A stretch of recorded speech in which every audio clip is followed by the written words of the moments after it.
L'essentiel de l'actualité avec Lionel Durel. Bonjour à tous, nous sommes le jeudi 28 février 2019. Voici votre journal de la mi-journée avec la rédaction de 24matin.fr.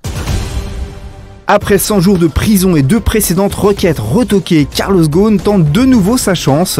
Ses avocats fraîchement nommés ont annoncé avoir déposé une demande de libération sous caution.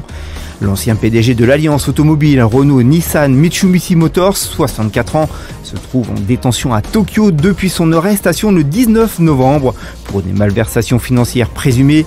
Il s'agit de la 3e requête de ce type et de la première depuis que M. Ghosn a changé d'équipe de défense. Donald Trump et Kim Jong-un se sont séparés aujourd'hui sur un échec à Hanoï. Après un sommet consacré à l'épineux dossier de la dénucléarisation du pays, le président américain imputant les espoirs déçus aux exigences nord-coréennes sur les sanctions.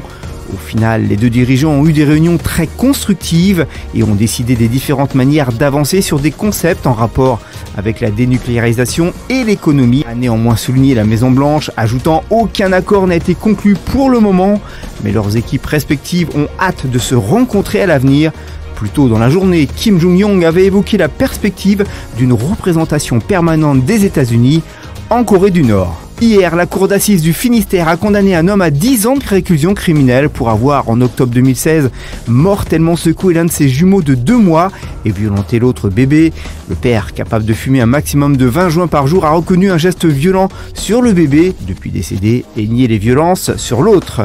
Le prix des cigarettes va augmenter de 50 à 60 centimes dès demain, sous l'effet d'une hausse des taxes prévues par le gouvernement qui vise un paquet à 10 € fin 2020 afin de réduire la consommation de tabac en France. C'est la 8e révision des prix du tabac depuis l'arrivée du gouvernement Macron en mai 2017, après 4 années de stabilité.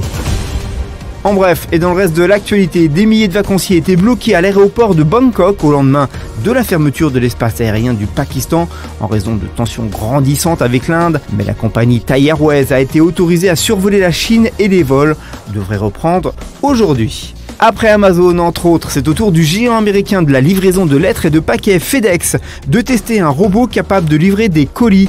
De très nombreuses compagnies tentent de trouver des solutions moins coûteuses et moins polluantes que camions et chauffeurs pour le dernier kilomètre jusqu'au client final. Le Sunday Boot est prévu pour circuler le long des trottoirs ou au bord des routes.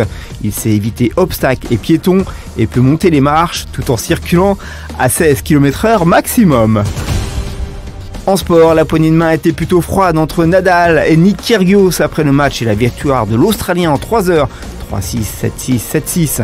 En conférence de presse, Rafa a lancé « Il a un talent énorme, il devrait se battre pour gagner des tournois du Grand Chelem et pour la première place mondiale. Mais s'il est là où il est aujourd'hui, 72e mondial, il y a une raison, il manque de régularité. Ce n'est pas un mauvais garçon, mais il manque un peu de respect au public, à son adversaire et à lui-même. » Karim Benzema a été cambriolé durant le Classico face au FC Barcelone en Coupe du Roi. Le Français a en effet été victime d'un cambriolage durant le match. Des malfaiteurs se seraient introduits à son domicile et auraient dérobé plusieurs objets de valeur sans que le butin soit pour autant connu. L'actualité du divertissement, Jean-Jacques Goldman en a définitivement fini avec les enfoirés. L'idée est de montrer que la page est tournée et qu'une nouvelle génération perpétue ce truc dingue, unique au monde. Des artistes réunis pour faire des concerts pendant une semaine sans entourage et chantant les chansons des autres bénévolement. On conclut ce journal avec votre météo de demain vendredi matin. Les pluies de la veille seront présentes sur le centre-est avec un peu de douceur conservée par la couverture nuageuse abondante. Plus au sud, le temps restera majoritairement dégagé. L'après-midi, le temps sera à l'assèchement, mais les nuages bas pourront résister sur un large quart nord-est. Le temps sera toujours plus dégagé sur le sud avec de la douceur significative. Côté température, le matin, il fera de 5 à Aurillac à 11 pour Biarritz, 8 à Limoges et Dijon, 9 à Cherbourg, 10 à Nice et Ajaccio. Merci d'avoir suivi ce Flash Info. L'actu continue sur nos réseaux sociaux, nos applications et sur 24matin.fr. Bon après-midi à tous, à vendredi 13h pour un tout nouveau journal.